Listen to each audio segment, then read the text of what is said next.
Hello everyone, welcome to my channel. So जैसा कि आप लोग सुने होंगे कि टैरिफ वॉर अभी चल रहा है, जिसकी वजह से शेयर बाज़ार में काफ़ी वॉलेटिलिटी है। मैंने फ्राइडे के वीडियो में ये चीज़ कहा था कि टैरिफ वाला जो टॉपिक है ये काफ़ी वास्ट है, तो इस पे मैं अलग से वीडियो बनाऊंगा वीकेंड में। तो इस वीडियो में मैं टैरिफ से रिलेटेड ही डिस्कस करूंगा। तो देखिए, टैरिफ वॉर को समझने से पहले आपको समझना पड़ेगा कि अमेरिका जो कंट्री है ना, क्या डिफ़ाइन करता है इस कंट्री को। तो सबसे पहले आपको टॉप 10 रिचेस्ट पर्सन के लिस्ट आपको उसके लिए देखना पड़ेगा। ये टॉप 10 रिचेस्ट पर्सन की जो लिस्ट है, इसमें से 10 लोगों में से करीबन 8 लोग जो है ना, वो अमेरिका से बिलोंग करते हैं। इनकी जो कंपनी है वो अमेरिकन कंपनी है, ये लोग अमेरिका के नागरिक हैं। ठीक है। और इनकी जो कंपनीज़ है काफ़ी इनोवेटिव है। मतलब जब ये कंपनी स्टार्ट हुई थी तो उससे पहले किसी ने सोचा भी नहीं था कि ये लोग दुनिया ही बदल देंगे। इनके प्रोडक्ट में इतना दम है कि लगभग पूरे वर्ल्ड के, मतलब सिर्फ अमेरिका की मैं बात नहीं कर रहा हूँ, पूरे वर्ल्ड के ईच एंड एवरी लोगों के लाइफ में इनका प्रोडक्ट ने इम्पैक्ट किया है, मोस्टली पॉजिटिव इम्पैक्ट किया है। चाहे वो फेसबुक हो, अमेज़ॉन हो, गूगल हो, आप देख सकते हो नाम यहाँ पे शो कर रहा है। मार्क ज़करबर्ग जो तीसरे नंबर पे आते हैं रिचेस्ट पर्सन के लिस्ट में, ये अमेरिकन नागरिक है। फेसबुक अमेरिका की कंपनी है, और फेसबुक आपको पता है, गांव हो या शहर हो, हर जगह लोग इसको यूज़ करते हैं, रील्स बनाते हैं, पोस्ट डालते हैं। ठीक है। अमेज़ॉन देख लो। अमेज़ॉन जब आया नहीं था, अब इंडिया में तो फ्लिपकार्ट आप लोग सुने हो, अमेज़ॉन भी है इंडिया में। तो अमेज़ॉन सबसे पहले आया था, फ्लिपकार्ट तो बाद में इंडिया के जो बिज़नेस ओनर हैं इन लोगों ने कॉपी कॉपी पेस्ट किया। अमेज़ॉन का देखा देखी दूसरे नाम से कंपनी खोल लिया इंडिया में, लेकिन आइडिया तो अमेज़ॉन का था। तो अमेज़ॉन से पहले किसी ने सोचा भी नहीं था कि हम घर बैठे एक बटन दबा के प्रोडक्ट अपने घर में मंगा लेंगे। उस समय लोग प्राउडली बोलते थे, ये सामान मैं महाराष्ट्र से किन के लाया हूँ, ये सामान मैंने विदेश से मंगवाया, मतलब किन के ले आया या इस कंट्री से लाया, मतलब फलाना ढिंगाना बहुत सारी बातें होती थी। आज आप लोग कहाँ कहाँ से, मतलब विदेशों से चाहे इंडिया के किसी भी कोने से आप 3 दिन 5 दिन के अंदर सामान मंगवा लेते हो। तो आइडिया तो अमेज़ोन का था, तो सबके लाइफ में इम्पैक्ट किया। फेसबुक भी देख लो, फेसबुक जब आया नहीं था, फेसबुक में 2011 से ज़्यादा, मतलब मार्केट में देखा जाए तो फेसबुक 2011 से एक्टिव है। तो उस वक्त हमने नया नया अकाउंट बनाया था, ट्रेंड चला था। तो उससे पहले हमने सोचा नहीं था कि हम लोग इंडिया चाहे वर्ल्ड के किसी भी कोने से किसी भी लोग से हम लोग बात भी कर सकते हैं। हमें लगता था कि ट्यूशन हम लोग पढ़ रहे हैं, ट्यूशन में 10 लोग हैं, स्कूल में 50 लोग हैं, तो यही हमारा सर्कल है। दोस्ती यारी झगड़ा जो भी होगा ये इन्हीं 50-60 लोगों के बीच ही हमारा हो सकता है, हमारा दुनिया इन्हीं लोगों में सीमित है। बट वो रास्ता फेसबुक ने खोला। आप वर्ल्ड के किसी भी कोने में किसी भी लोग से आज आप voice call, video chat, text message जो चाहो कर सकते हो यार, कोई बाउंडेशन ही नहीं है। तो फेसबुक हो गया, अमेज़ॉन हो गया, गूगल देख लो। डिक्शनरी पहले यूज़ करते थे, मुझे अभी भी याद है, मेरे पापा मोटा सा डिक्शनरी बुक रखते थे, और कभी उनको मीनिंग देखना होता था तो वीकेंड में वो मीनिंग सर्च करते थे, एक एक पन्ना पलट के। गूगल आया तो हमें डिक्शनरी की ज़रूरत ही नहीं पड़ती है, कुछ भी नहीं समझ आया गूगल कर लो, A to Z सारा चीज़ गूगल में अवेलेबल है। तो हर लोगों का ज़िंदगी बदल दिया। माइक्रोसॉफ्ट देख लो, सॉफ्टवेयर बनाता है, विंडोज़ का सॉफ्टवेयर हो या जो भी हो, कंप्यूटर में आप लोग जो रन करते हो, मतलब आज जो आप कंप्यूटर यूज़ कर रहे हो ना, ये सब श्रेय माइक्रोसॉफ्ट को ही जाता है। तरह तरह का ये लोग सॉफ्टवेयर अपडेट करते गए, लॉन्च करते गए, जिसकी वजह से पूरा दुनिया ही बदल गया। तो ये है पावर अमेरिकन कंट्रीज़, अमेरिका का, एंड उनके ऑफ कोर्स अमेरिका को ये जो एंटरप्रेन्योर हैं, जो बिजनेसमैन हैं अमेरिका के, ये लोग ही डिफ़ाइन करते हैं। ठीक है। तो इनके सबसे बड़ी बात है कि तो ये मैंने अमेरिका को डिफ़ाइन किया। अब मैं इंडियन पर्सपेक्टिव में बात करूँगा। देखिए, क्योंकि टॉपिक काफ़ी वास्ट है, ईच एंड एवरी कंट्री को लेके मैं अगर डिस्कस करने जाऊँ तो वीडियो काफ़ी लंबा हो जाएगा, ठीक है। तो इंडिया के पर्सपेक्टिव में मैं बात करता हूँ। इंडिया की अगर बात करें तो इंडिया में आप देखते होंगे लोग इनोवेशंस पे फोकस ही नहीं करता है। लोग इनोवेशंस पे, जो भी बिजनेसमैन है, कोई फोकस ही नहीं करता है। नेचर यहाँ पे ऐसा है कि अगर आज किसी का धंधा अच्छा चल रहा है तो देखा देखी उससे दोस्ती करके या उस चीटिंग करके उसका धंधा ही सेम उसके बगल में ही कोई सेम धंधा स्टार्ट कर लेगा और ये सोचेगा कि इसका कंपनी बंद करके हम इसका ही क्लाइंट लेकर बैठ जाएं इसके बगल में ऑफिस खोल के। ऐसा मेंटालिटी है, सिर्फ ऑफिस को लेके नहीं, दुकान को लेके। जैसे यहाँ मैं देखा था, एक बहुत सारा ऐसा केसेस है कि कोई काफ़ी एम्बिशियस आदमी है, उसने एक दुकान खोला स्टडी करके कि हाँ, ये दुकान का इस प्रोडक्ट का यहाँ डिमांड है, तो इस दुकान को अगर मैं यहाँ रन करता हूँ तो काफ़ी चलेगा। तो उसने रेंट पे वो दुकान लिया ओनर से, उसको रेंट दे रहा है और वो दुकान वहाँ पे स्टार्ट कर दिया, ठीक है। छोटे लेवल की मैं बात कर रहा हूँ। अब क्या हुआ कि उसका जो मकान मालिक है उसको वो हजम ही नहीं हो रहा है कि अरे मेरे दुकान में आके कोई बाहर का आदमी आके, मतलब हालांकि इंडिया का ही नागरिक है, लेकिन रेसिज्म हमारे देश में बहुत है और इस चीज़ को आप डिनाई नहीं कर सकते। ये आजकल का, आप जिस जगह भी जाओ, जिस स्टेट में भी जाओ, काफ़ी रेसिज्म आपको देखने को मिलेगा, ठीक है। हिंदी बेल्ट में नहीं है, नॉन हिंदी बेल्ट में कुछ ज़्यादा ही रेसिस्ट लोग रहते हैं। तो हुआ क्या कि, और ये मैं स्टोरी नॉन हिंदी बेल्ट की ही बात कर रहा हूँ। तो मकान मालिक सोचा कि यार बाहर का लोग आके मेरे ही यहाँ धंधा कर रहा है, तो चलो इसको हटा के वो दुकान मैं ही खोल लेता हूँ। तो उसको हटा दिया ओनर को, मतलब टेनेंट को, एंड लैंडलॉर्ड ने खुद सेम टू सेम वही दुकान उसी जगह पे खोल के वो चला रहा है आजकल।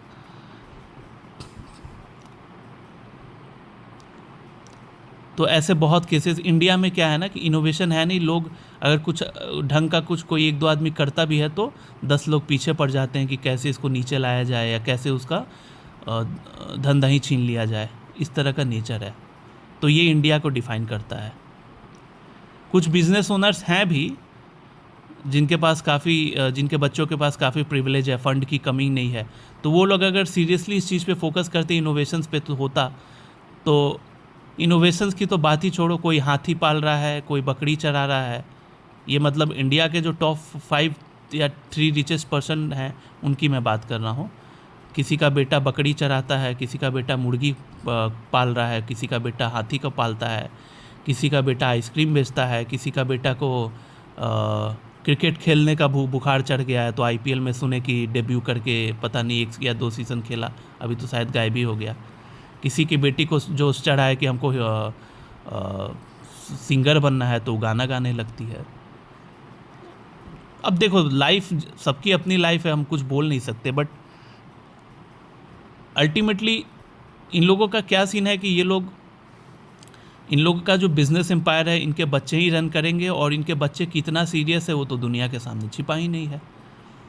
यूएस में जनरली क्या होता है, यूएस में ये जितनी भी कंपनीज आप देख रहे हो, ठीक है, मोस्टली तो फर्स्ट जनरेशन कंपनी है। सेकंड जनरेशन में ये जब जाएगी तो ऐसा नहीं है कि जो लोग ओनर हैं इनके ही बाल बच्चे इनके बिज़नेस को रन करेंगे, ऐसा वहाँ नहीं है। वो लोग टैलेंट को प्रमोट करते हैं। जो टैलेंटेड बंदा या बंदी होंगी वही कंपनी रन करेगा, ठीक है। और इनका एक चीज़ और तरीका मुझे सही लगता है कि इनका ये मानना है कि मैं अपने बच्चों के साथ तो गलत नहीं कर रहा हूँ, बच्चों को हमने जैसे शेयर्स इशू कर दिया, ऑब्वियसली बच्चे का तो हक है ना, बाप का कंपनी है तो उसका बेटा का भी या बेटी का हक है कि उसमें उसका शेयर्स होना चाहिए। तो शेयर्स बच्चों को इशू कर दिया, और कंपनी को चलाने के लिए टैलेंटेड पर्सन को हमेशा हायर करके रखते हैं। तो टैलेंटेड लोग जब कंपनी रन करेंगे तो डेफिनेटली कंपनी का नेटवर्थ बढ़ता ही चला जाएगा, और नेटवर्थ बढ़ेगा, शेयर्स की वैल्यू भागेगी, तो जो अल्टीमेटली जो शेयर होल्डर्स हैं, उनके जो बच्चे वगैरह हैं जिनको शेयर्स मिला है विरासत में, उसका भी दाम बढ़ेगा, तो वो बैठे बैठे ही इंजॉय करेगा अपना ज़िंदगी। तो इस तरह का उनका वहाँ पे मेंटालिटी है, वो लोग इसी तरीके से टैलेंट को प्रमोट करके आगे बढ़ाते हैं। बट इंडिया में वैसा नहीं है। इंडिया में आपको मैं पर्टिकुलर किसी कंपनी का नाम नहीं लूँगा, लेकिन जितने भी टॉप 10 इंडिया की कंपनीज आप देखना, उनके बाल बच्चे ही दोबारा फिर सीईओ वगैरह बनते हैं, ठीक है। तो ये अब कोई ज़रूरी नहीं है कि हर बाल बच्चा टैलेंटेड ही हो। जो टैलेंटेड नहीं रहता है वो ग्रो नहीं कर पाता कंपनी को, कंपनी एक लेवल पे स्टैग्नेंट रह जाती है या फिर कोलैप्स कर जाती है। तो ये मैंने इंडिया का एक ब्रीफ आपको बताया कि यहाँ पे क्या सीन है, ठीक है। यूएस का भी मैंने डेफिनेशन मतलब यूएस कंट्री क्या डिफ़ाइन करता है, इंडिया क्या डिफ़ाइन करता है, दोनों चीज़ मैंने बताया। अब हम लोग मुद्दे पे आते हैं। मुद्दा ये है कि अमेरिका ने ना ऐसा क्यों अचानक मतलब ये टैरिफ्स वगैरह क्यों इम्पोज करने लगे। तो इसका कारण ये है कि यूएस के जो कुछ टॉप कंपनीज वगैरह हैं, इन लोगों को इंटर करने नहीं दिया जा रहा था। जैसे अगर इलन मस्क की ही मैं बात करूं, इलन मस्क का जो टेस्ला है, जो कार इलेक्ट्रिक व्हीकल बनाता है, काफ़ी पुराने समय से बना रहा है इलेक्ट्रिक व्हीकल। जब इंडिया में किसी ने नाम सुना भी नहीं था ना, तब वो लोग ऑलरेडी वो लॉन्च कर चुके थे प्रोडक्ट। बाद में लगा कि हाँ इसका मार्केट है, तो इंडिया में लोग वही कॉपी कैट वाला हिसाब है, देखा देखी इलेक्ट्रिक व्हीकल्स वगैरह पे काम करने लगे। और अभी भी जो कारें बन रही है इंडिया में, वो उतनी एडवांस नहीं है जो टेस्ला ऑलरेडी बना चुका है। तो इलन मस्क साहब जो हैं, ये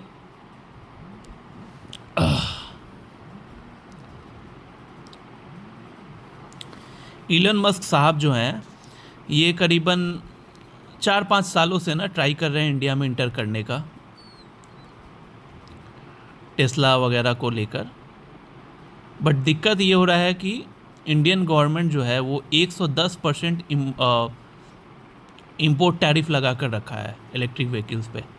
मतलब इंडियन गवर्नमेंट नहीं चाहता कि बाहर का जो इलेक्ट्रिक व्हीकल्स है वो इंडिया में घुसे।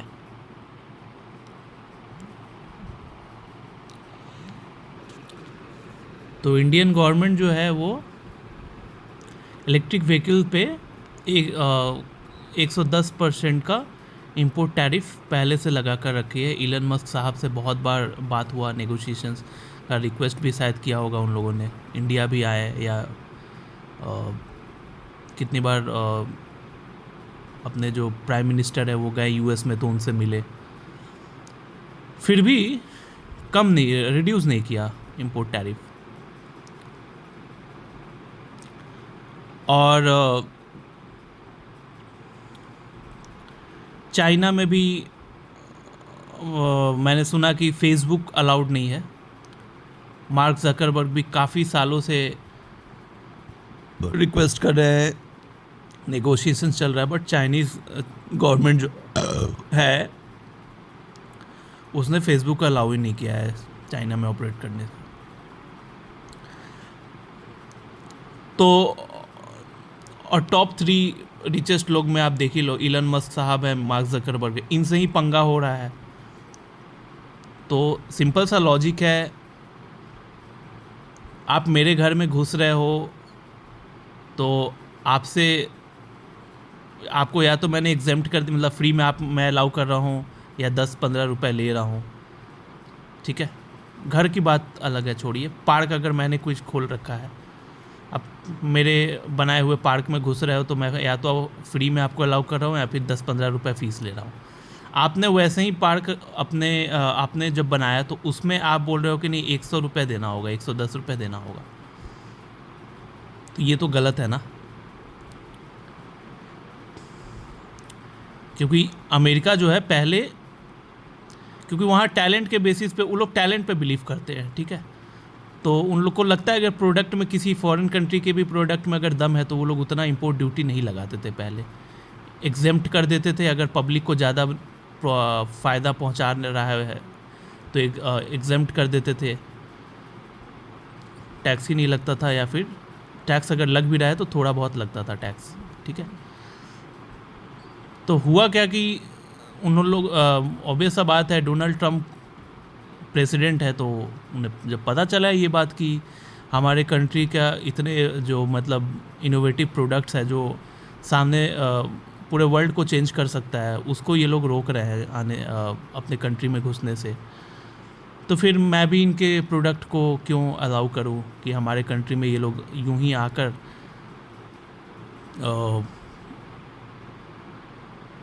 फालतू सा कोई भी प्रोडक्ट देकर चले जाए।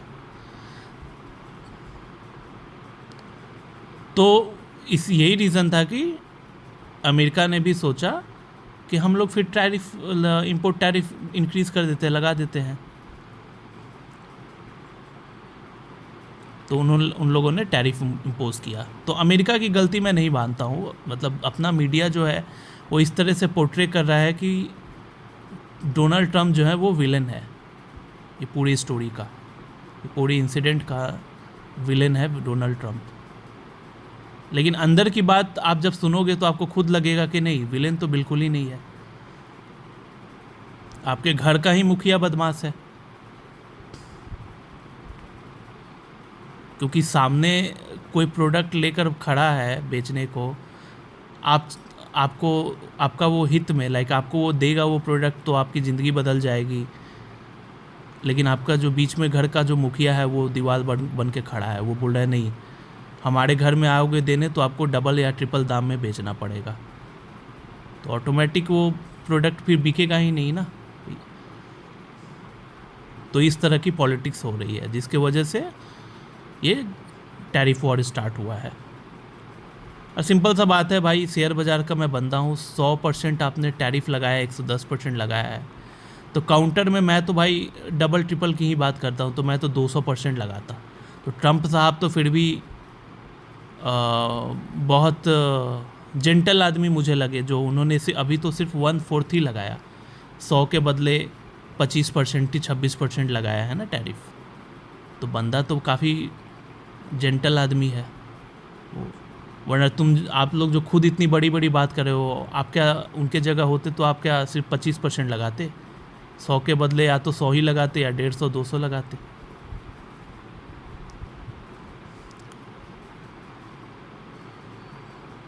और कॉन्सिक्वेंसेस तो देखो फेस करना पड़ेगा। जब आपने वोट दिया है, आपके घर के मुखिया ही कुछ गलत डिसीजन लेगा, बदमाशी करेगा, तो घर के मेंबर्स को तो भुगतना पड़ेगा ना। तो जब टैरिफ बढ़ा है, इंपोर्ट ड्यूटी बढ़ाया है अमेरिकन कंट्रीज़ ने, तो जितने भी हमारे देश के वो कंपनीज़ हैं जो अमेरिका पे डिपेंडेंट थे, जिनका माल या सर्विसेज अमेरिका में बिकता था, तो उनका क्या होगा कि थोड़ा प्रोडक्शन वगैरह घट जाएगा, क्योंकि डिमांड कम जाएगा। प्राइस जब बढ़ जाएगी टैक्स की वजह से, तो डिमांड उनका घट जाएगा। डिमांड घट जाएगा तो प्रोडक्शन भी घट जाएगा। प्रोडक्शन घटेगा तो वर्कफोर्स वगैरह है उनकी छटाई होगी तो लोगों की नौकरियां जाएगी। तो ये कॉन्सिक्वेंसेस तो हमारे देश में फेस करना पड़ेगा लोगों को, कुछ अब कर नहीं सकते।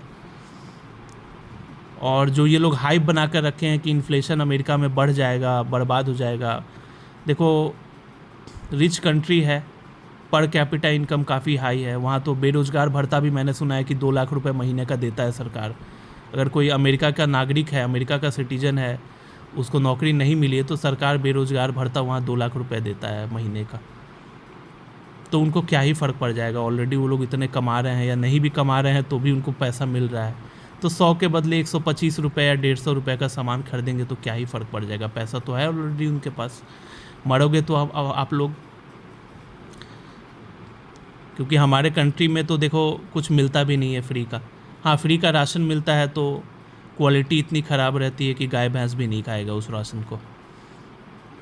इतना ना लो कैटेगरी का राइस रहता है, दाल रहता है कि जानवर भी ना खाए उस खाना को, इंसान की तो बात ही छोड़ो।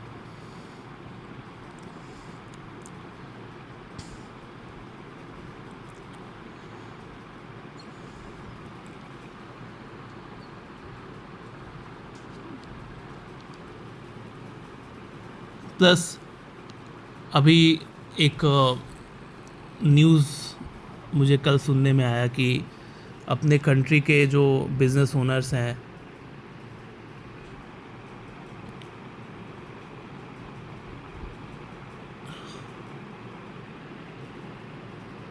ये मिस्टर सज्जन जिंदल ये बोल रहे हैं कि हमारे देश में मस्क सक्सेसफुल नहीं हो पाएंगे क्योंकि हम लोग यहाँ पे हैं।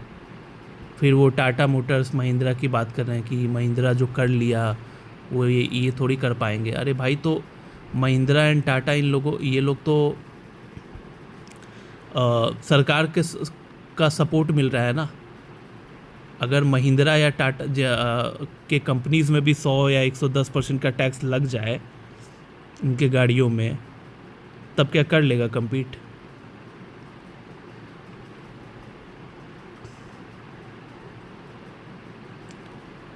या सरकार जो 110% इम्पोर्ट टैरिफ लगा कर रखा है टेस्ला में, वो अगर हटा दे तब देख लेते हैं कैसे कम्पीट करता है टाटा महिंद्रा। ये तो वही बात हो गई कि रेसिस्ट लोगों के बीच आप जाओगे तो वो अगर पार्शियल होंगे किसी कंसर्न पर्सन के लिए तो वो बोलेंगे कि हाँ आपको रेस में दौड़ना है, तो जिसके लिए वो पार्शियल है बोलेंगे कि आप 200 मीटर ही दौड़ो, और जिसके लिए वो पार्शियल नहीं है उसको बोलेंगे आप 400 मीटर दौड़ो। फिर वो कंपेयर करेंगे कि हाँ दोनों तो सेम ही है। मतलब फेवरिज्म वाली बात आ गई ना। आप सरकार को मोल्ड करके उनसे फ़ायदा उठा रहे हो, टैक्स आप अपने कंपनी में टैक्स इम्पोज़ नहीं करने दे रहे हो, उनके कंपनीज़ में आप उल्टा सीधा टैक्स इम्पोज़ करवा रहे हो, तब आप बात कर रहे हो कि सक्सेसफुल होगा या नहीं होगा। तो ये तो बहुत चीप लो लेवल वाली पॉलिटिक्स हो गई।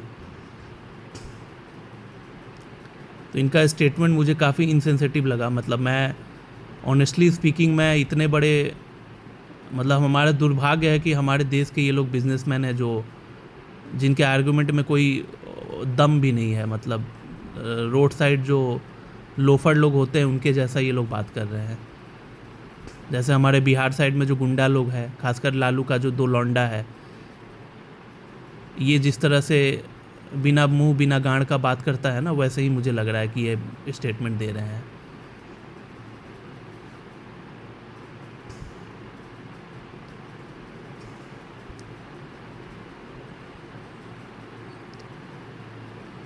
इलन मस्क की एक और कंपनी है स्टारलिंक, सैटेलाइट के थ्रू इंटरनेट प्रोवाइड करती है। अभी भी आपने सुना होगा कि हमारे देश में जगह जगह टावर इंस्टॉल हो रहे हैं। जहाँ टावर इंस्टॉल नहीं हुआ वहाँ नेटवर्क ही नहीं आता है। अगर आंधी तूफान आ जाता है तो टावर डैमेज हो जाता है। जैसे हमारे बंगाल में अक्सर साइक्लोन वगैरह आता है साल में एक बार, तो करीबन 2 बार ऐसा हुआ लास्ट 4 ईयर्स में कि टावर ही जो है ना साइक्लोन की वजह से डैमेज हो गया। तो 1 या 2 दिन तक करीबन कोई नेटवर्क ही नहीं आ रहा था मोबाइल में। तो उस चीज़ को सॉल्व करने के लिए स्टारलिंक ने सैटेलाइट के थ्रू इंटरनेट प्रोवाइड करना स्टार्ट किया। खुद का सैटेलाइट स्पेस पे भेजे और सीधे आसमान से ही आपको नेटवर्क मिलेगा। तो उस केस में आप खुद सोचो, कोई इस तरह का नेचुरल कैलेमिटी होने का चांसेस ही ख़त्म हो गया ना। आसमान में तो तूफ़ान आता नहीं है, अंतरिक्ष पे तो तूफ़ान आता नहीं है ना, तूफ़ान तो नीचे आता है। तो चाहे कुछ भी हो जाए नेटवर्क तो हमेशा रहेगा। तो सोचो कितने इनोवेटिव लोग हैं ये लोग, और आप इनसे compete करने की बात कर रहे हो। और कैसे compete करोगे यार? आपका तो कोई बाल बच्चा है, कोई गाना गा रहा है, कोई क्रिकेट खेल रहा है, कोई हाथी पाल रहा है, कोई बकरी चरा रहा है, कोई मुर्गी पाल रहा है। शोभा नहीं देता ना। या तो ठीक है अपने बच्चों से मत काम कराओ, फिर आप ऐसे इनोवेटिव टैलेंटेड लोगों को फंडिंग दो, फंड प्रोवाइड करो, या फिर अपने बिजनेस हाउस में उनको जगह दो टॉप पोजीशंस पे। दुनिया की बात छोड़ो, इंडिया में ही काफ़ी टैलेंटेड लोग हैं। तो यहाँ क्या होता है कि मैंने देखा है कि टैलेंट, अगर किसी के अंदर टैलेंट है भी ना, तो उसको पॉलिटिक्स यूज़ करके ये लोग टैलेंट उसको और पागल कर देते हैं, टैलेंट उसका ख़त्म हो जाए, बंदा ही पागल हो जाए, इस तरह का ये लोग पॉलिटिक्स खेलते हैं। आप स्कूल में चले जाओ, कॉलेजेस में चले जाओ, बहुत गंदा पॉलिटिक्स होता है यहाँ पे इंडिया में। घूम फिर के जो एकदम लोफर है या गुंडा टाइप का है, वो लोग ही कोशिश करता है इंडिया में कि हर जगह बड़े पोजीशंस पे रहे, राज करे।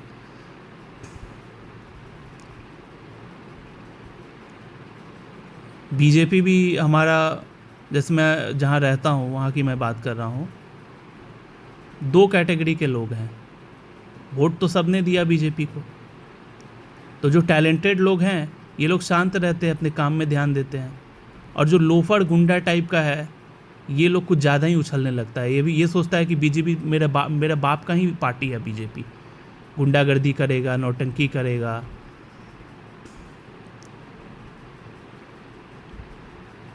कहीं से पैसा चोरी करके लाएगा और गरीबों में बांट देगा। वही मूवी वाला चीप जो बॉलीवुड मूवी है ना, फालतू फालतू मूवीज़, उसका एक्टिंग करता है रियल लाइफ में। कहीं से, जैसे एक नमूना था, वो 30 लाख रुपया कहीं से चोरी करके लेकर आया, उसका लीगल नोटिस मेरे ऑफिस में आया था। तब मुझे पता चला कि यार ये तो चोर है, क्योंकि वो जिस कंपनी का 30 लाख रुपया चुराया था उस कंपनी ने उसके अगेंस्ट लीगल नोटिस सेंड कर दिया। तो पता चला कि वो 30 लाख रुपए लूट कर लाया, चोरी करके लाया, और यहाँ पे गरीबों में मसीहा बनने के लिए बांट दिया उनको, अपना नाम कमाने के लिए, कि देखो मैं फ्री में इतने लोगों को क्या क्या सामान दे रहा हूँ, खाना खिला रहा हूँ, ये कर रहा हूँ, वो कर रहा हूँ, अपने पॉलिटिकल कैरियर बनाने के लिए तमाशा कर रहा था। तो ऐसे ऐसे तो लोग हैं, बताओ, तो क्या ही ग्रो करेगा हमारा कंट्री। सिर्फ नारे लगा देने से नहीं हो जाएगा ना, भारत माता की जय चिल्ला दूंगा, तो चिल्लाने से तो देखो कुछ होता नहीं है ना, प्रूफ करो। अमेरिका का जो औकात है, दिख गया ना औकात आपको।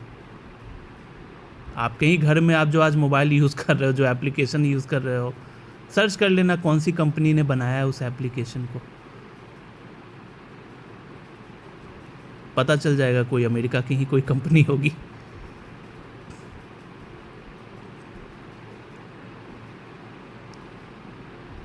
और हमारे देश का है ना, देश का हमारा, सच बोलो तो हमारी कंट्री खड़ा नहीं हो सकती उनके सामने। क्या है यार हमारे पास, कुछ चंद लोग जो हैं, तो उनकी वही 40 साल 50 साल पुरानी कंपनीज़ है, वही ट्रेडिशनल काम करते हैं। कोई तेल बेचता है, कोई स्टील बेचता है। इनोवेशन कहाँ है बॉस, इनोवेशन कहाँ है? या फिर अभी सुनने में आ रहा है कि कोई रिटेल में घुस रहा है, कोई मोदी खाना का ऐसा कुछ ऐप लॉन्च करना चाहता है कि सामान उड़ के ही आपके घर में आ जाए। तो अल्टीमेटली तो आप तो छीन रहे हो ना यार। आप तो जो एग्जिस्टिंग जो लोग हैं, जो पैसे कमा रहे हैं, जो मोदी खाना वाले हैं, ठीक है, आपको तो लालच है कि आप चाहते हो कि उनका बिज़नेस मैं छीन के अपने पास कर लूँ, उनका कमाई मेरा कमाई हो जाए। तो ये तो गलत चीज़ है, अनएथिकल चीज़ मुझे लगता है। बिजनेस, मेरा ये मानना है कि बिजनेसमैन वो हुआ मतलब जैसे ही अगर यूएस से आप compete करने जा रहे हो, तो ये जितनी भी कंपनीज इन लोगों ने खोला, किसी का हक नहीं मारा, इन्होंने किसी का हक नहीं मारा। ऐसा प्रोडक्ट लॉन्च किया कि जो दुनिया में पहली बार आप उसका नाम सुन रहे हो, और उससे आपकी ज़िंदगी बदल गई, प्लस एग्जिस्टिंग जो बिजनेसेस वगैरह हैं उनका बिज़नेस और ग्रो कर गया। किसी का हक नहीं मारा, किसी का धंधा नहीं चौपट हुआ, किसी का धंधा नहीं बंद हुआ। तो आप भी उस तरह का इनोवेशन लाओ मार्केट में, आप भी उस तरह का कुछ कंपनी बनाओ, कुछ प्रोडक्ट लॉन्च करो। तो जो टॉप 2 या टॉप 2nd या 3rd लेवल पे हैं अपने कंट्री में, उन लोग का तो अभी इतने वो लोग डेस्परेट है कि दिख ही जाता है उनके एक्शन से। और मुझे नहीं लगता कि वो फिर अब कमिंग 20-30 ईयर्स में सक्सेसफुल होंगे भी। मुझे लगता है अब कोलैप्स कर जाएगा।